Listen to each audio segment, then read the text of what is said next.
It's difficult to remember a time when I wasn't a snooker player. It's been my passion and my profession for 27 years. But now it's over. Retired, an ex-pro. On the outside looking in.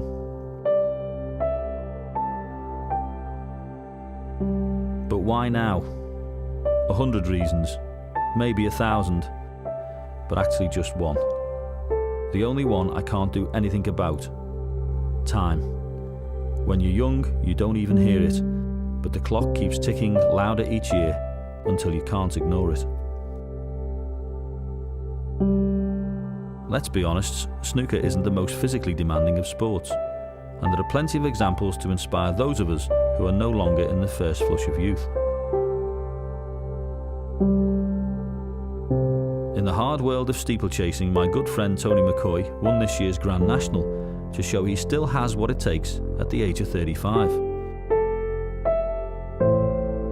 Tom Watson is now 60, but last year he came within inches of winning the Open Championship, and his great rival Jack Nicklaus won the Masters when he was 46, a year older than I am now.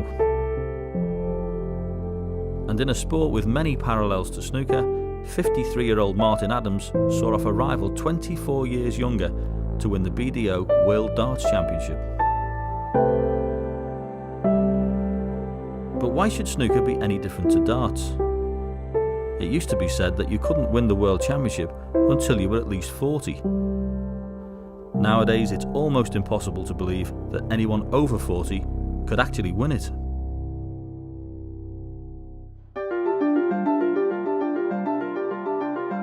So what's changed? Well, quite simply, the players are getting better at a younger age.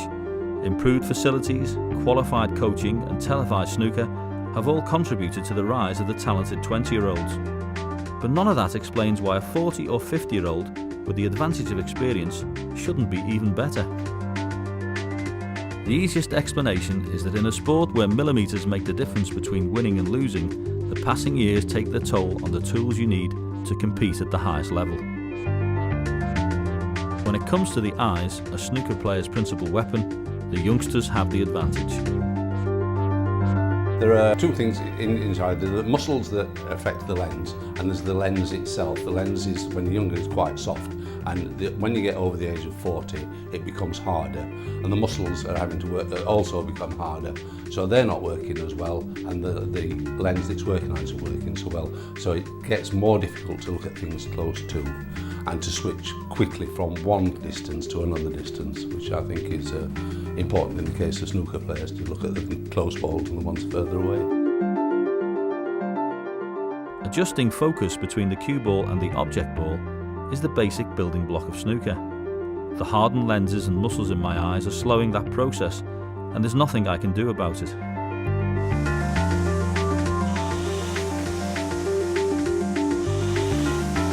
But when it comes to the other physical requirements of snooker, it's difficult to believe that age plays a significant factor.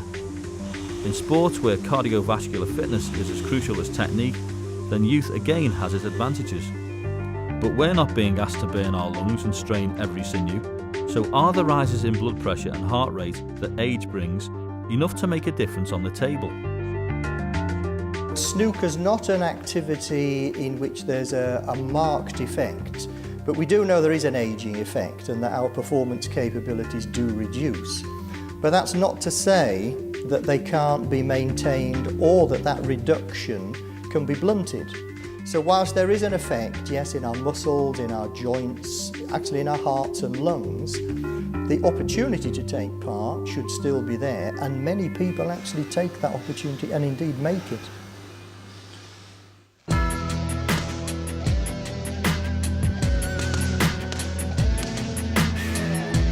So while my eyes may not be as good as they were, there doesn't seem to be any other physiological reason why a reasonably fit and healthy 40-something can't compete with the young guns. But that's not the full picture, not by a long way. Because at the top level, even in the most physical of sports, the mind can be the most important tool. The one weapon that the youngsters don't have in their arsenal is experience. The lessons learned over the years in defeat and victory that are locked in the memory and brought out when the occasion calls for it. But hard-fought battles in years gone by don't just leave memories. they also leave scars. In a sport such as snooker, which is quite a cruel game mentally, by the time you're coming towards the later years of your career, you've probably missed every shot on the table. You get down to player shot, you've got an example in your memory banks where you've missed this shot before, so there's almost like an emotional charge to that particular shot.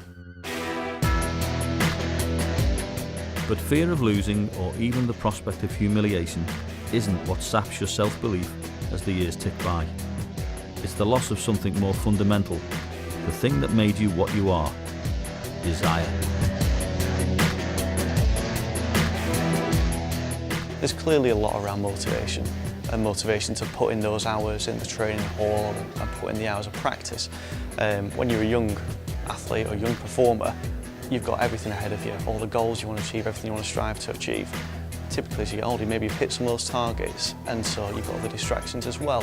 Typically, we get married as we get older, maybe we have other commitments that we do more media work, and so the amount of hours that we put in the practice hall typically will go down. It's not always, but typically we'll practice less as an older athlete than we would have when we're 15, 16, 17 at the early stages of our career.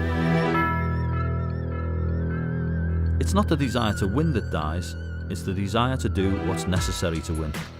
And that means practice and training. Victory might come in the ring, but it's won in the sweat and pain of the gym. And the same is true of every sport.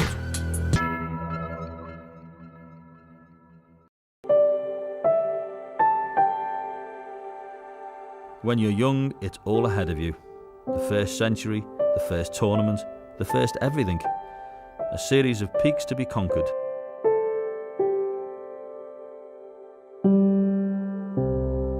But what do you do when the mountains have been climbed and the reward for those long hours of practice is to climb them again? When you're no longer young and your time is no longer your own.